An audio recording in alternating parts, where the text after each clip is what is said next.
Hello जी, स्वागत है आप लोग का न्यू व्लॉग में। तो टाइटल से पता चल ही गया होगा कि वट सावित्री की पूजा का व्लॉग है। तो मैंने यहाँ पे मेहंदी लगवा ली थी, बहुत ही खूबसूरत मेरी मेहंदी लगी थी। देखो आप खुद ही देख सकते हो, बहुत ही प्रिटी मेहंदी लगी थी मेरी। और तो वट सावित्री दिन से एक रात पहले रात में ही गौरी माता बनती हैं और पूरे रात रखी जाती हैं। तो उसके लिए मैं बुआ जी के घर पर गई थी। तो ये मेरी भाभी है और वो मेरी बुआ जी थी। ये देखिए डिजिटल जमाना, डिजिटल भजन चल रहा है।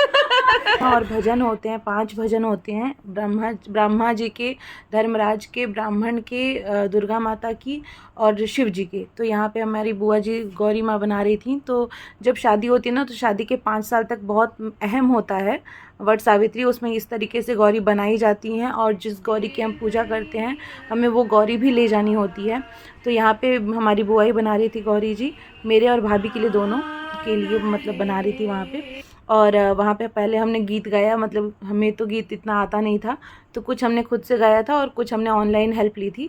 तो यहाँ पे बुआ जी सिंदूर लगा रही हैं, क्योंकि सिंदूर मस्ट होता है। तो और बड़ों से लगता है तो आशीर्वाद भी अच्छा मिलता है। अरे सुहाग की लाली, हे गौरी माँ मेरे शरण में बांझन खड़े हैं, पुत्र देखो भगवन।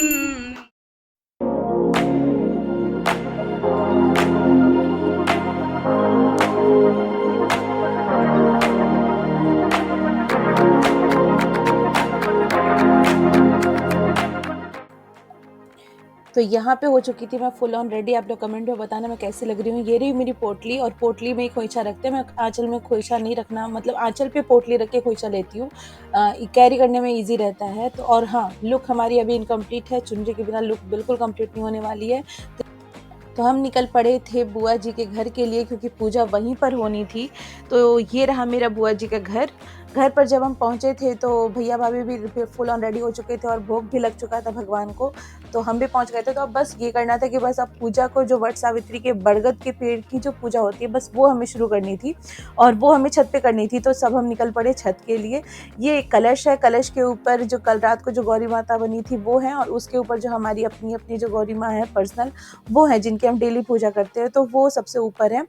तो अब इसे हमें अपने सर पे रख करके बरगद के पेड़ के पास जाना था, वहीं पर बैठ करके पूजा करनी थी। तो हम सारे जा रहे हैं छत पे। सबसे पहले मैं हूँ, फिर मेरी भाभी हैं और उसके बाद बुआ जी हैं। इस तरीके से हम अपनी छत पर जा रहे हैं। बरगद के पेड़ की पूजा इसलिए होती है क्योंकि यहीं पर सावित्री माँ को वरदान मिला था। प्लस बरगद के पेड़ को बोला जाता है कि यहाँ पे ब्रह्मा विष्णु महेश तीनों यहाँ बरगद के पेड़ में वास करते हैं। तो इसलिए बरगद के पेड़ की बहुत इंपॉर्टेंस है।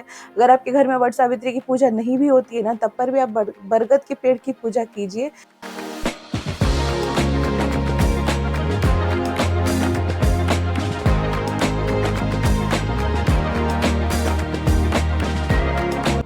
तो यहाँ पे हम सब ने अपने अपने भगवान को भोग लगाया, जिसमें कि वट सावित्री को अलग भोग लगाया था, यानी कि सावित्री माता को अलग लगाया था। वट यानी कि बरगद के पेड़ को अलग भोग लगाया था। प्लस हमारी जो नई गौरी माँ बनी थी उन्हें अलग भोग लगाया था। हमारी अपनी गौरी माता को अलग भोग लगाया था। और उसके बाद भोग लगाने के बाद यहाँ पर कथा शुरू हुई। बुआ जी हमारी कथा कह रही हैं। तो अब हम सारे कथा सुनने के लिए बैठे हैं। यहाँ पे मैंने पूरी कथा नहीं डाली है, अगर आप सुनना चाहते हो तो आप कमेंट सेक्शन में मुझे बता दीजिए। में एक ब्राह्मण और ब्राह्मणी थी, जिनके साथ पुत्र।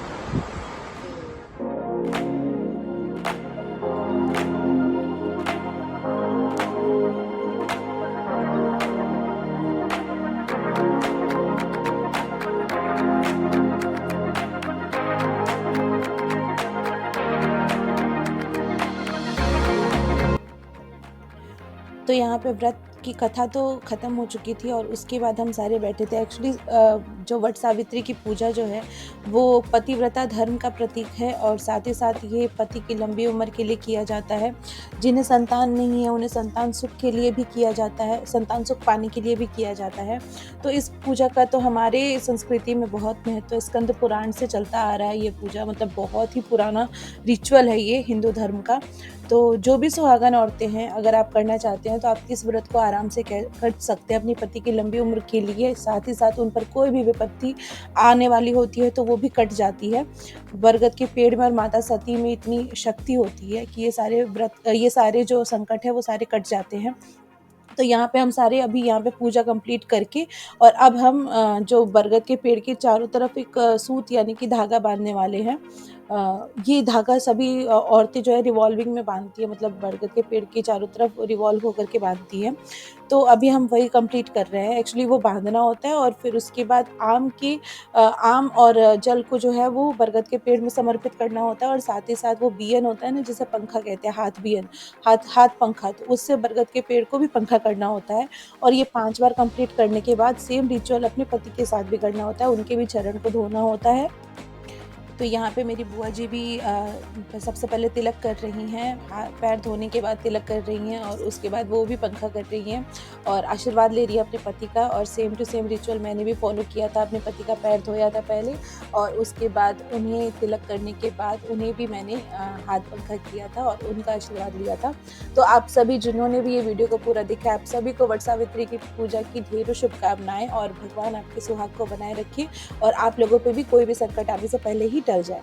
तो मिलती हूँ मैं आपसे नेक्स्ट वीडियो में, तब तक के लिए आप अपना ध्यान रखिए, खुश रहिए, मुस्कुराते रहिए और इसी तरीके से एंजॉय करते रहिए। और हाँ, मेरे चैनल को अभी तक सब्सक्राइब नहीं किया है तो प्लीज़ सब्सक्राइब कर लीजिए।